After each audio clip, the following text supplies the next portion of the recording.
Ukraine युद्ध के बीच रूस से बड़ी खबर आ रही है। राष्ट्रपति व्लादिमीर पुतिन ने बदला है अपना रक्षा मंत्री सर्गेई शोइगु को पद से हटा दिया गया है। रूसी सुरक्षा परिषद के सचिव बनाए गए हैं अब शोइगु।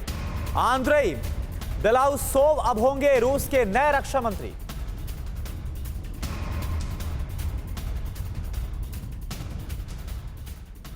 और देखिए एक और बड़ी खबर, नायपर नदी के पास रूस ने BM-21 से हमला किया। रॉकेट लॉन्चर से हमले में यूक्रेन को बड़ा नुकसान हुआ है।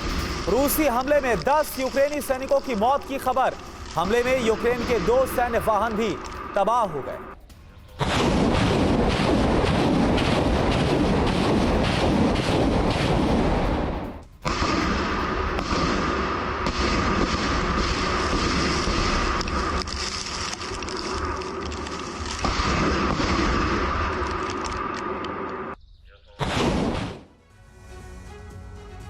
यूक्रेन के विनाशक हमलों से रूस के 10 शहर अग्नि में झुलस रहे हैं।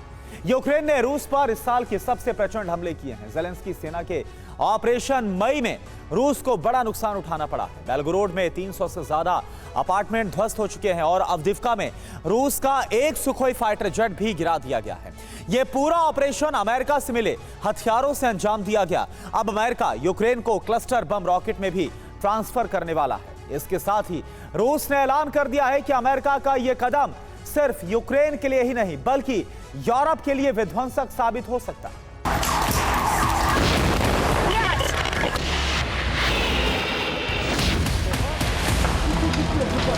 रूसी धरती पर ATACMS मिसाइलें बरस रही हैं। रूस के कब्जे वाले यूक्रेनी क्षेत्रों पर हाइमार्स रॉकेट फट रहे हैं।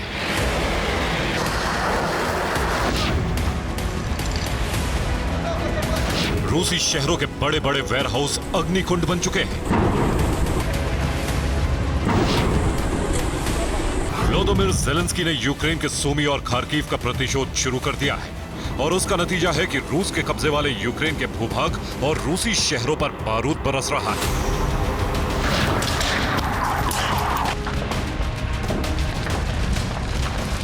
डोनेस्क में यूक्रेन के हमले जारी हैं और कई इलाकों पर रॉकेटों की बरसात हो रही है।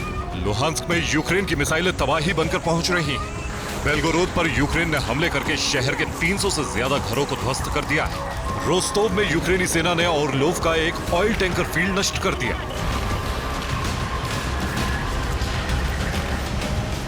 अमेरिका से हथियारों की नई खेप इसी हफ्ते यूक्रेन पहुंची और अब युद्ध में उनका विनाशक असर साफ नजर आने लगा है।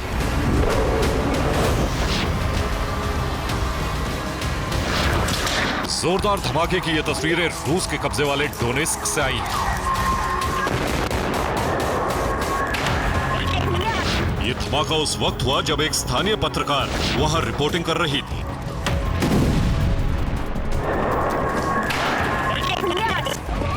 इस धमाके के साथ ही अफरा तफरी मच गई। यूक्रेनी सेना ने यह हमला डोनेस्क के एक रेस्टोरेंट पर किया और हमले में 3 लोगों की मौत हो गई।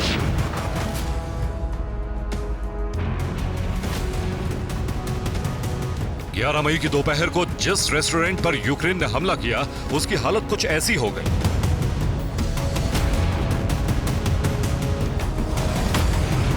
रेस्टोरेंट का एक बड़ा हिस्सा धमाके से नष्ट हो गया और चारों ओर तबाही मच गई।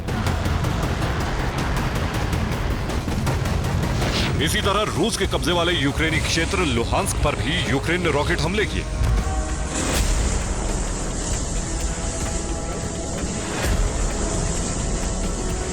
यूक्रेन ने लुहांस्क में बनाए गए रूस के ऑयल डिपो को टारगेट किया और धमाके के बाद ऑयल डिपो में आग लग गई।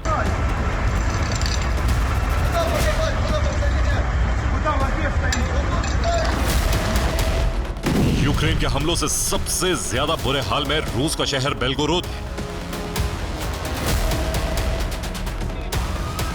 12 मई की सुबह करीब 11:30 बजे यूक्रेनी सेना ने बेलगोरोद की एक इमारत पर ATACMS मिसाइल से हमला किया।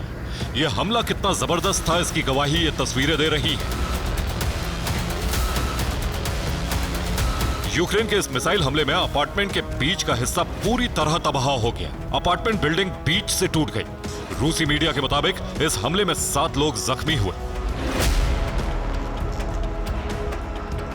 12 मई के हमलों से पूरा बेलगोरोद धधक रहा है। बेलगोरोद के कई इलाकों में यूक्रेन ने मिसाइल, रॉकेट और ड्रोन हमले किए हैं। रूस के बेलगोरोद की सड़कों पर जगह जगह आग लगी। कहीं सड़क पर खड़ी गाड़ियां जल रही हैं तो कहीं इमारतों में आग लगी है। बेलगोरोद में जगह जगह तबाही के निशान नजर आ रहे हैं।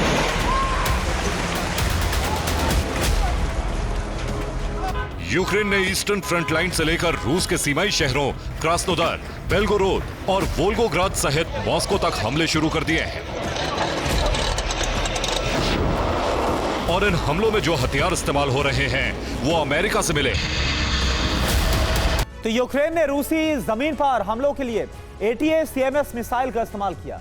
यह surface to air tactical ballistic missile system है। अमेरिका ने मिसाइल सिस्टम यूक्रेन को दिए हैं।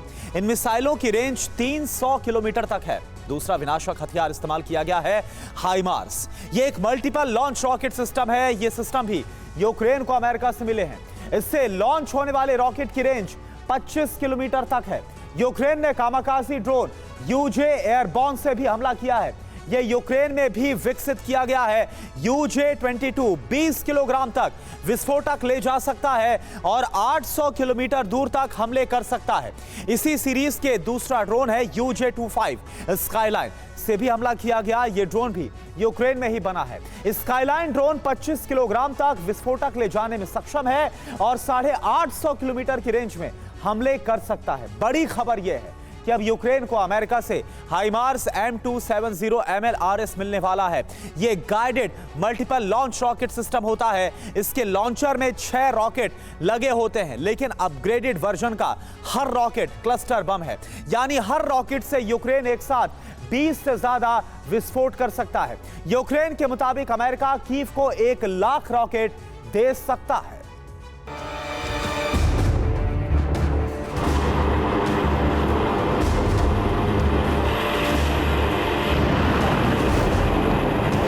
यूक्रेन ने इन विनाशक हथियारों से युद्ध को रूस की जमीन पर शिफ्ट कर दिया है।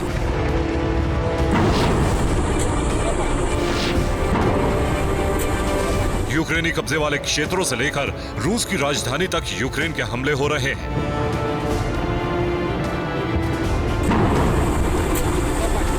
राजधानी मॉस्को के एक बड़े वेयरहाउस में आग लग गई और दावा है कि इस आगजनी के पीछे यूक्रेन के एजेंट हैं।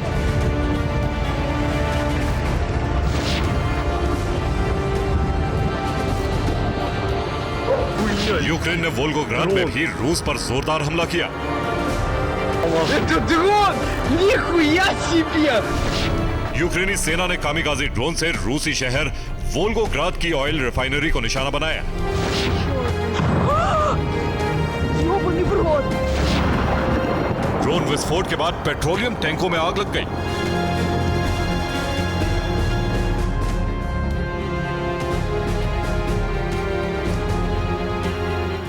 यूक्रेन ने रूस के वोल्गोग्राद में ऑयल रिफाइनरी ध्वस्त कर दी। मॉस्को में एक गोदाम में आग लगा दी। रोस्टोव में एक पावर स्टेशन पर हमला किया है। यूक्रेन के हमले से बेलगोरोद में 300 अपार्टमेंट को नुकसान पहुंचा है। रूस ने ब्रियांस्क, वोल्गोग्राद और लिपेत्स्क क्षेत्रों में 6 ड्रोन हमले नाकाम कर दिए।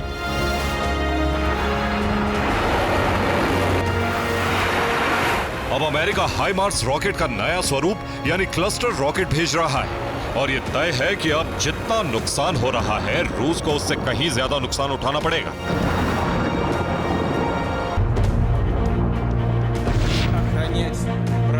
अगर इसी तरह अमेरिकी हथियारों से रूस पर हमले होते रहे तो वो दिन दूर नहीं जब पुतिन के पास परमाणु हमला ही अंतिम विकल्प होगा। Bureau report, TV9 Bharatvarsh.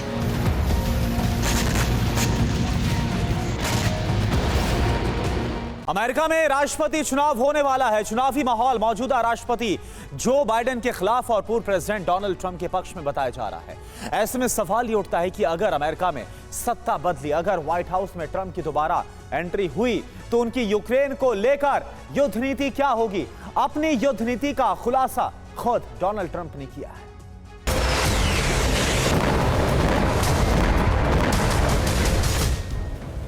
America एक साथ दो जंग में फंसा है। पहला यूक्रेन युद्ध और दूसरा गाजा युद्ध।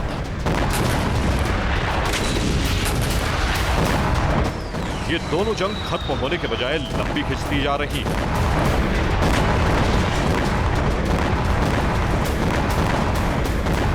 इन दोनों युद्ध की वजह से अमेरिका को बहुत बड़ा नुकसान हो रहा है। न सिर्फ डॉलर का बल्कि हथियारों का भी। यूक्रेन युद्ध शुरू हुए 26 महीने से ज्यादा का समय हो गया।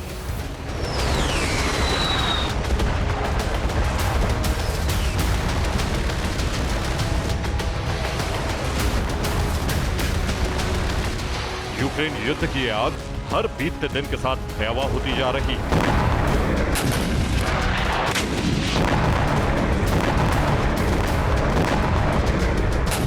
रूस के हमलों से न सिर्फ यूक्रेन की कमर टूट रही है बल्कि सुपर पावर अमेरिका को भी चोट पहुंच रही है।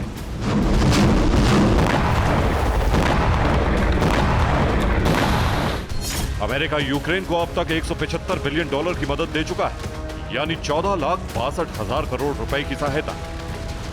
बावजूद इसके यूक्रेन जंग में पिछड़ता जा रहा है। अमेरिका को लगातार मदद देनी पड़ रही, जिससे उसकी अर्थव्यवस्था पर बहुत बुरा असर पड़ रहा है।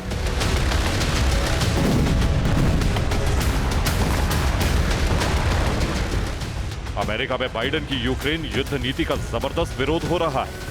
कहा जा रहा है कि खराब युद्ध नीति और बर्बाद इकोनॉमी की वजह से जो बाइडेन राष्ट्रपति का चुनाव हार सकते हैं। डोनाल्ड ट्रंप की जीतने की संभावना है। तो सवाल यही है कि अगर ट्रंप दूसरी बार अमेरिका के राष्ट्रपति बने तो रूस यूक्रेन के लिए उनकी युद्ध नीति क्या होगी? इसका आधिकारिक जवाब खुद ट्रंप ने दिया है। ट्रंप ने अपनी राजनीतिक किताब अमेरिका फर्स्ट में बताया है कि दूसरी बार राष्ट्रपति बनने के बाद वो यूक्रेन युद्ध की आग को कैसे शांत करवाएंगे।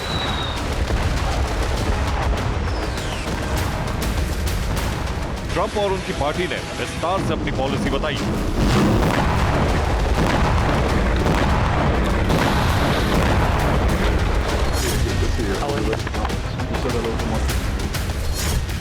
ट्रंप के मुताबिक वो सबसे पहले रूस और यूक्रेन में युद्ध विराम करवाएंगे। इसके बाद दोनों देशों में समझौते के लिए बातचीत शुरू करवाएंगे। अगर यूक्रेन बातचीत के लिए तैयार होता है तो अमेरिका उसे हथियार देता रहेगा। इतना ही नहीं, ट्रंप यूक्रेन की नाटो मेंबरशिप को आगे के लिए टाल देंगे। इसके अलावा रूस पर जो तमाम प्रतिबंध लगाए गए हैं उसमें कमी करेंगे। यूक्रेन रूस से उन इलाकों को मांग सकेगा जहां रूसी सेना का कब्जा है। ट्रंप ने यह भी कहा है कि अगर रूस शांति समझौते पर हस्ताक्षर करता है तो उस पर लगे सभी प्रतिबंध हटा दिए जाएंगे। ट्रंप का यह वो प्लान है जिसे रूस के पक्ष में माना जा रहा है। ट्रंप शुरू से ही रूस और अमेरिका के रिश्ते को ठीक करने के पक्षधर रहे। यही वजह है कि उनकी यूक्रेन युद्ध नीति में रूस के हितों का भी ख्याल रखा गया है। लेकिन ट्रंप के इस प्लान को यूक्रेन स्वीकार करेगा, इसकी संभावना फिलहाल कम है।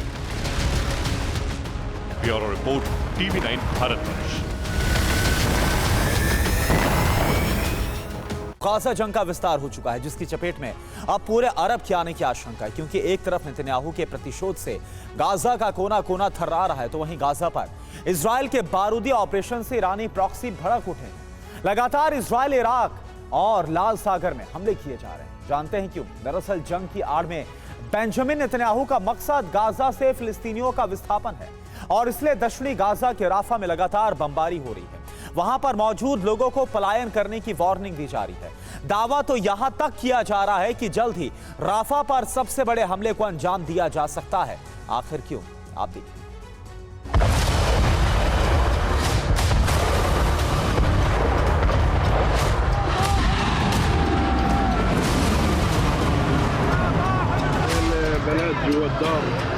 गाजा का गदर हर नए दिन के साथ विध्वंसक और विनाशक होता जा रहा है, क्योंकि हमास के खात्मे के लिए इजराइल ने अपनी बारूदी जखीरे खोल दिए,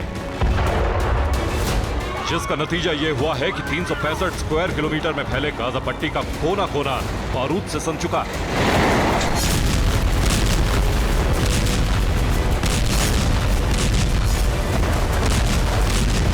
वैसे तो इजराइल और हमास के बीच युद्ध बीते 7 महीनों से जारी है, मगर बीती रात राफा पर इजराइल के बारूदी प्रहार ने हर किसी को सन्न कर दिया, क्योंकि आईडीएफ ने आसमान से इतना बारूद बरसाया जिसकी कल्पना भी नहीं की जा सकती है।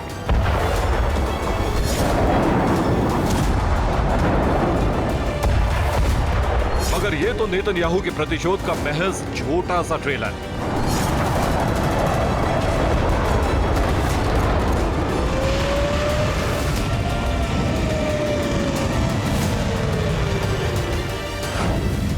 दावा किया जा रहा है कि अगले 24 घंटे में राफा पर बड़ा अटैक हो सकता है।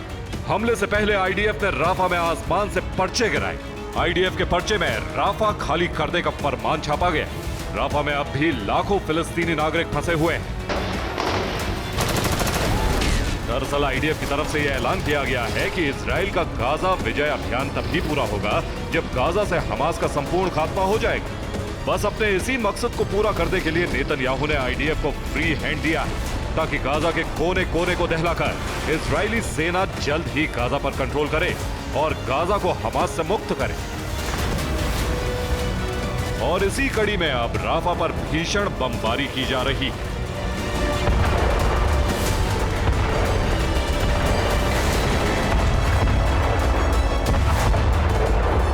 लेकिन हैरान करने वाली बात यह है कि राफा में मौजूद लाखों फिलिस्तीनी नागरिकों को आखिर कहां भेजा जा रहा है, क्योंकि आसमान से पर्चे गिराकर आईडीएफ लोगों को राफा खाली करने की चेतावनी दे रही है। तो आपको बता दें कि भूमध्य सागर से सटा एक इलाका है अल मवासी, वहीं पर लाखों फिलिस्तीनियों को भेजने की तैयारी हो रही है। आखिर क्यों, ये भी जान लीजिए। दक्षिणी गाजा में इजरायली सेना का जबरदस्त मिलिट्री ऑपरेशन जारी है। इजरायली डिफेंस फोर्स का बारूदी प्रकोप सबसे ज्यादा राफा में ही देखने को मिल रहा है। दरअसल राफा क्रॉसिंग को इजरायली सेना ने 2 हिस्सों में बांट दिया है। यह आपको बता दें कि राफा क्रॉसिंग का पश्चिमी हिस्सा एक सूखा रेगिस्तानी इलाका है, लिहाजा लाखों फिलिस्तीनियों ने राफा क्रॉसिंग के पूर्वी हिस्से को अपना ठिकाना बना रखा है। बस इसी के चलते आईडीएफ राफा के पूर्वी हिस्से में लगातार भीषण बमबारी कर रही है। और सिर्फ इतना ही नहीं, हमलों के साथ साथ आईडीएफ वहां पर मौजूद लोगों पर पलायन का दबाव भी बना रही है। मकसद साफ है, पूर्वी राफा में मौजूद लाखों लोगों को गाजा के तटीय इलाके अल मवासी की तरफ भेजा जाए। भूमध्य सागर से सटा अल मवासी कस्बा करीब 8.6 मील लंबा और करीब आधे मील की चौड़ाई में बसा हुआ है। गौर करने वाली बात तो यह है कि भूमध्य सागर से सटे अल मवासी के तट पर ही अमेरिका बंदरगाह नुमा स्ट्रक्चर को भी तैयार कर रहा है। राफा में फंसे लाखों लोगों पर अल मवासी जाने का दबाव बनाया जा रहा है। आसमान से लगातार पर्चियां गिराई जा रही हैं। हवाई हमलों की चेतावनी दी जा रही। आईडीएफ का मकसद साफ है, या तो अल मवासी जाओ या फिर जहन्नम। लेकिन बड़ा सवाल यह है कि महज 14 वर्ग किलोमीटर के इलाके में 25 लाख लोग कैसे रहेंगे।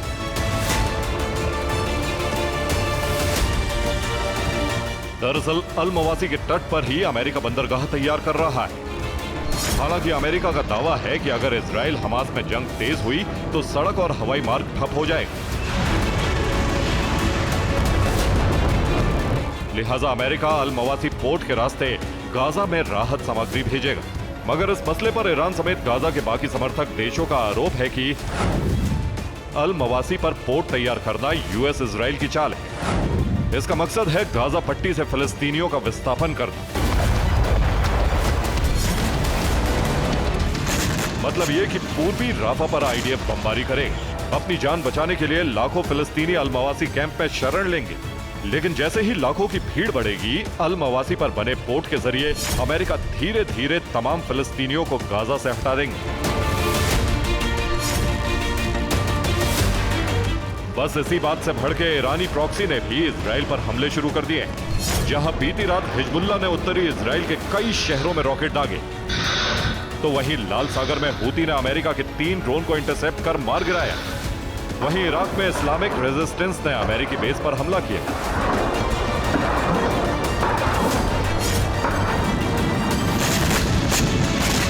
यानी गाजा का विस्तार अब पूरे अरब में हो चुका है। जहां एक तरफ नेतन्याहू के बारूदी प्रतिशोध से दक्षिणी गाजा सुलग रहा है, तो वहीं दूसरी तरफ ईरानी प्रॉक्सी के हमलों से अमेरिका इजराइल थर्रा रहे हैं।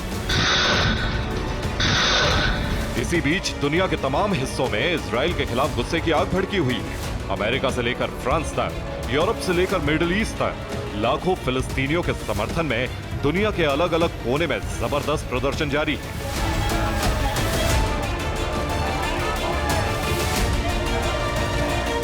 मतलब ये कि नेतन्याहू और बाइडेन राफा ऑपरेशन को लेकर बुरी तरह से घिर गए। Bureau report, TV9 Bharatvarsh. Warzone से एक और बड़ी खबर, यूक्रेन की मिलिट्री पोस्ट पर रूस का बड़ा हमला हुआ। रूस ने Su-34 से गिराया फैब 500 बम।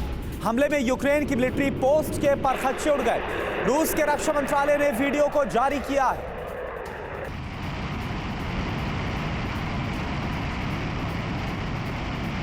तस्वीरें इस वक्त आपके सामने हैं। रूस के रक्षा मंत्रालय की तरफ से वीडियो। रूस ने सुखोई 34 से, देखिए तस्वीर आप देख पा रहे हैं, फैब 500 बम को गिराया। बेहद शक्तिशाली ये बम और एक बड़े हमले को अंजाम दिया गया।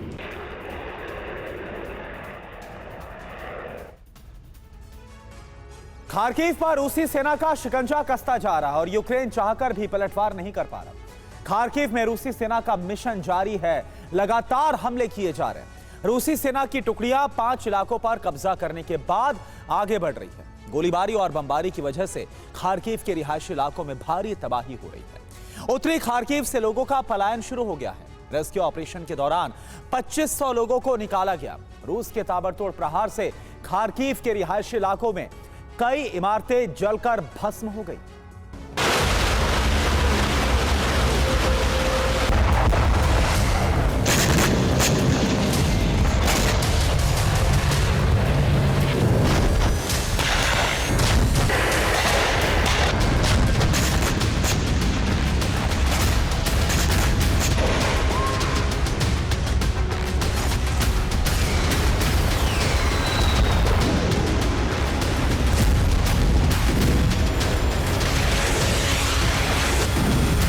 ऐसी रणनीति की ना यूक्रेन की सेना पलटवार कर सके और ना ही खार्किव के बाहर से यूक्रेनी बैकअप फोर्स दाखिल हो सके।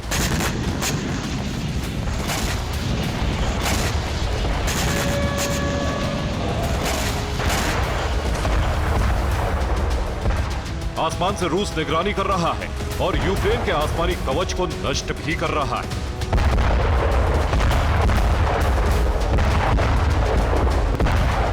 ये खार्किव की मौजूदा हालत का छोटा सा ट्रेलर है।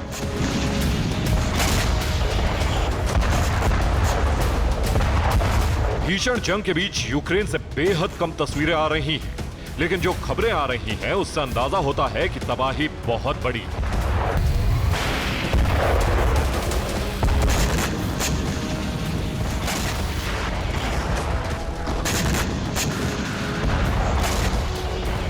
रूस की सेना को बैकअप देने के लिए रूसी फाइटर जेट दिन रात उड़ान भर रहे हैं।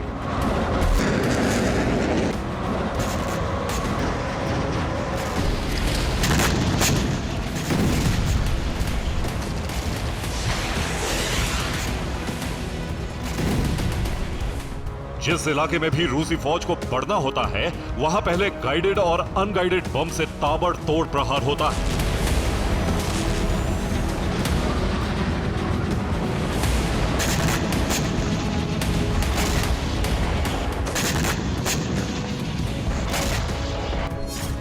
हवा और जमीन से एक साथ प्रहार। खार्किव में ताबड़तोड़ बमबारी। रूसी सेना ने कई इलाकों पर कब्जा किया। बेलगोरोद बॉर्डर की तरफ से बढ़ रही है सेना।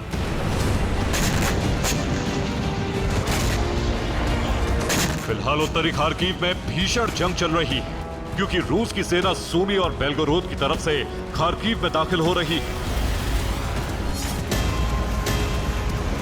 रूसी सेना और आर्टिलरी की कई टुकड़ी बनाई गई।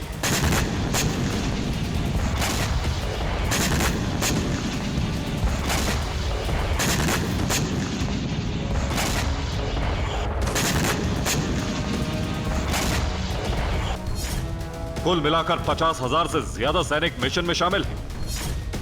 रूस की तरफ से बैकअप फोर्स भी रवाना की गई है। बेलगोरोद में रूसी फौज का भारी जमावड़ा हो चुका है।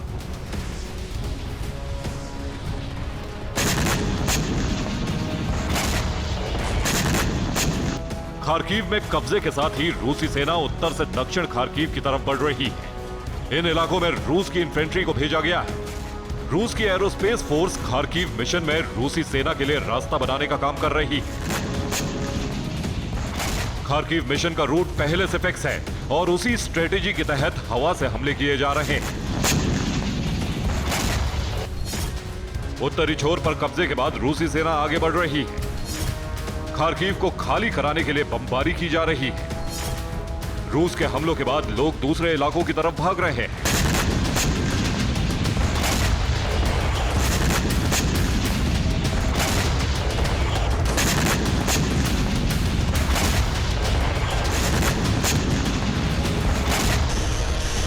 रिपोर्ट के मुताबिक रूसी सेना MLRS, टैंक और बख्तरबंद वाहनों के साथ कुछ इलाकों पर कब्जा जमा चुकी है। अब बैकअप फोर्स उन इलाकों पर कब्जा बनाए रखेगी और बाकी की सेना आगे बढ़ेगी। लेकिन इसके लिए कमांडर्स को एरोस्पेस फोर्स का सिग्नल मिलना जरूरी है, क्योंकि हवा से भारी तबाही मचाने के बाद ही जमीनी सेना को आगे बढ़ने के ऑर्डर दिए जा रहे हैं। खार्किव मिशन रूस के लिए बेहद आसान इसलिए है क्योंकि इस वक्त खार्किव में एयर डिफेंस और यूक्रेनी आर्टिलरी की भारी कमी है। यही वजह है कि रूस के सैनिकों को पलटवार का सामना नहीं करना पड़ रहा।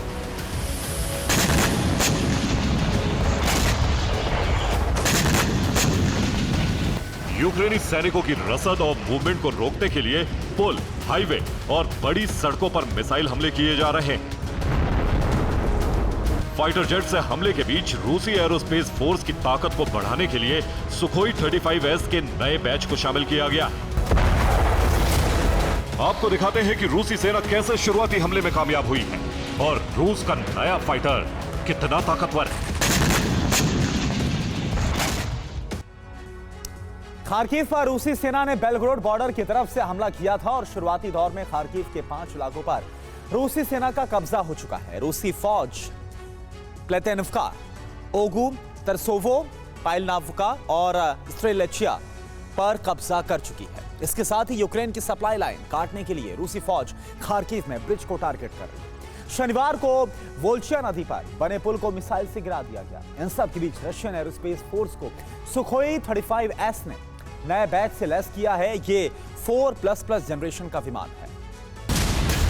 खार्किव में वोवोचेंस्क के इलाके में इस वक्त रूस का सबसे घातक हमला हुआ है। सघन आबादी वाले इस इलाके में हमले की वजह से कई इमारतें क्षतिग्रस्त हो गई हैं। मिसाइल और बमबारी की वजह से कई इलाकों में भयंकर आग लग गई। पार्किंग में खड़ी गाड़ियां इन हमलों में जल रही हैं। वोवोचेंस्क इलाके से जख्मी लोगों को निकालने का काम जारी है। फ्रंटलाइन से अब तक 2500 लोगों को निकाला गया है। जख्मी लोगों को अस्पतालों में भर्ती कराया गया है। हजारों लोग उत्तरी इलाके से दक्षिण की तरफ भागे।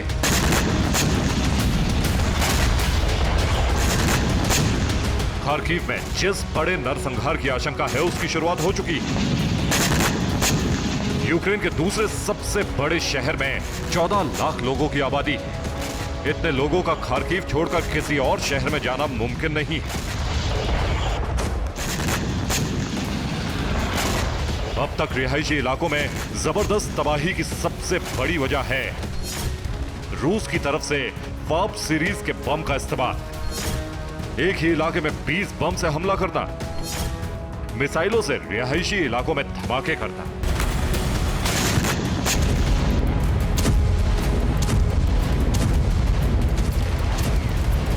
खार्किव में 2022 के हमले के बाद यूक्रेनी फौज ने कई सैन्य मोर्चे बनाए थे।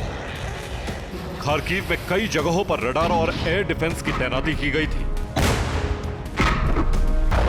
रूस की सीमा के करीब होने की वजह से खार्किव की सुरक्षा में यूक्रेन के सैनिकों की बहुत बड़ी तैनाती है। लेकिन डोनेस्क में रूसी सैनिकों से मुकाबले के लिए खार्किव से सैनिकों की शिफ्टिंग की गई थी।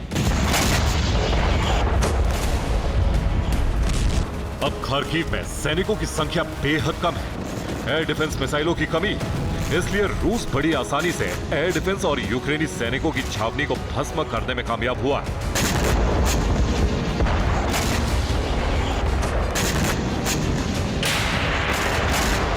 अब कीव से खार्किव में बैक फोर्स भेजने की रणनीति तैयार की गई, लेकिन इसके लिए हथियारों का इंतजार किया जा रहा है।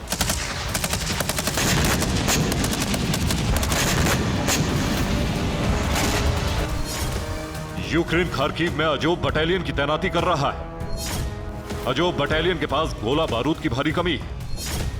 हवाई हमले के लिए यूक्रेन को अब तक F-16 नहीं मिले।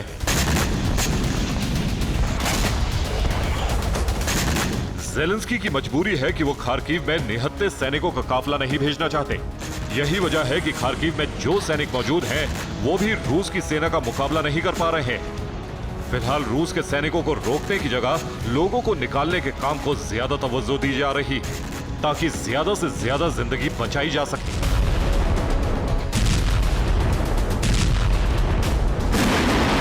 दूसरी तरफ रूस खार्किव में भी अवदिव्का और बागपत वाली रणनीति पर आगे बढ़ रहा है। खार्किव में रिहायशी इलाकों को तबाह करने के साथ ही यूक्रेनी सैनिकों की सप्लाई लाइन काटी जा रही है और खार्किव को 3 तरफ से घेरा जा रहा है। एक तरफ का रास्ता आम लोगों को खार्किव से निकल जाने के लिए छोड़ा गया है। Bureau report, TV9 Bharatvarsh.